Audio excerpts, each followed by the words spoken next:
పార్టీలు ఆలోచించాల్సింది ఏంటంటే, ఎవరైతే అట్లా గెలుచుకొచ్చారో, ఏకగ్రీవంగా గెలుచుకొని ఆ పార్టీలో కొనసాగారో, కూటమి ప్రభుత్వం అధికారంలాగానే గంపగుత్తగా మళ్ళీ ఇటువైపు వచ్చినవి కూడా మనం చూసాం.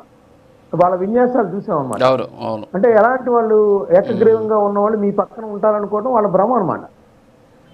అంటే నేను అనేది ఏంటంటే గతంలో నేరచేతులు కానీ, చర్చించాం మనం. లేదంటే డబ్బులు పెట్టి వచ్చేవాళ్ళు కానీ, ఈ విధంగా ఉండేవాళ్ళు వాళ్ళ రాజకీయ పార్టీకి విశ్వాసంగా ఉండరు.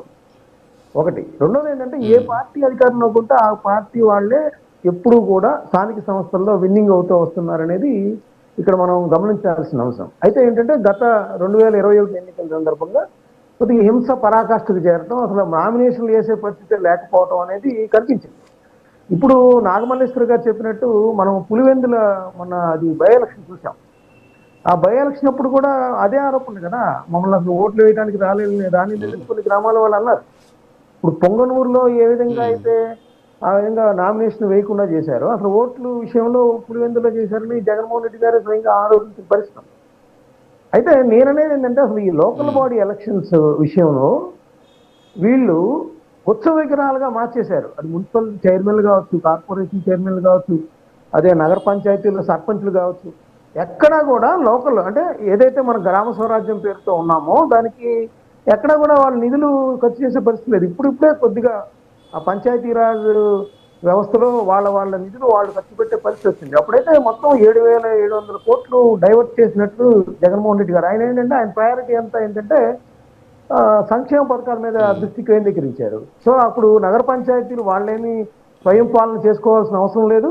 ఆ డబ్బులు కూడా ఇటువైపే మళ్లించేస్తున్న పరిస్థితి ఉంది. కేంద్రంకి రిపోర్ట్ చేయటం, కేంద్రం మళ్ళీ వీళ్ళకి ప్రత్యేక ఖాతాలు మీరు సపరేట్గా తీస్తేనే కానీ ఆ నగర పంచాయతీలకు నిధులు అనే పరిస్థితి కూడా ఆ రోజు జగన్మోహన్ రెడ్డి గారు అవలంబించిన స్థానిక సంస్థల పట్ల అవలంబించిన విధానాలు చెప్పచ్చు.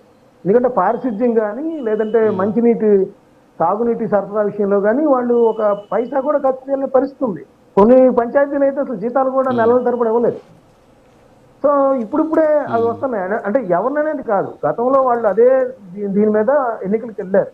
పంచాయతీరాజ్ వ్యవస్థను కానీ స్థానిక సంస్థల వ్యవస్థలని నిర్వీర్యం చేసింది. ఇప్పుడు జగన్మోహన్ రెడ్డి గారిని గెలిపించుకున్నా కూడా గొప్పగా ఆయన వాళ్ళని ఉత్సవ విగ్రహాలుగా మార్చేశారు.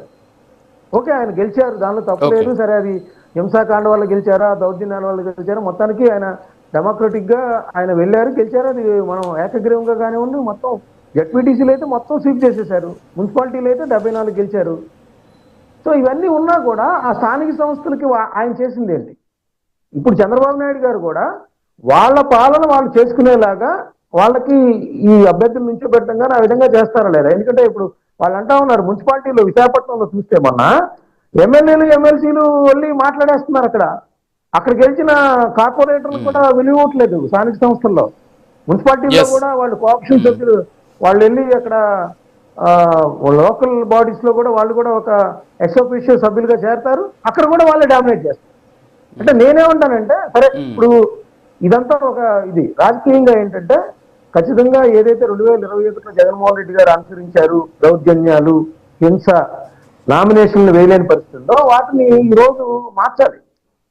మీరు ఏదైతే చెప్తున్నారో మొన్న పులివెందుల్లో కానీ లేకపోతే ఇప్పుడు మొన్న మీరు చెప్పిన కావాల్లో కానీ ఈ విధంగా చేశారన్నారు. ఆ విధమైన వాళ్ళకి సందేహాలకు తావు లేకుండా డెమోక్రటిక్ గా చేసినప్పుడే ఖచ్చితంగా ప్రజలు కూడా ఓటేస్తారు. ఇంకోటి ఏంటంటే రెఫరెండం గా తీసుకుంటాం ద్వారా అసలు ఈ 20 నెలల కాలంలో ఈ కూటమి సర్కార్ ఏ విధంగా సూపర్ 6 హామీలు అమలు చేస్తుంది, లేదంటే లా అండ్ ఆర్డర్ విషయంలో ఉంటుంది, ఈ విషయాల్లో ఒక పారదర్శకమైన ఒక తీర్పు రావాలంటే ఖచ్చితంగా ఈ హింసకు తావులేని విధంగా డెమోక్రటిక్ గా కనుక ఈ ఎన్నికలు జరిపించినట్లయితే ఖచ్చితంగా ఆ విధమైన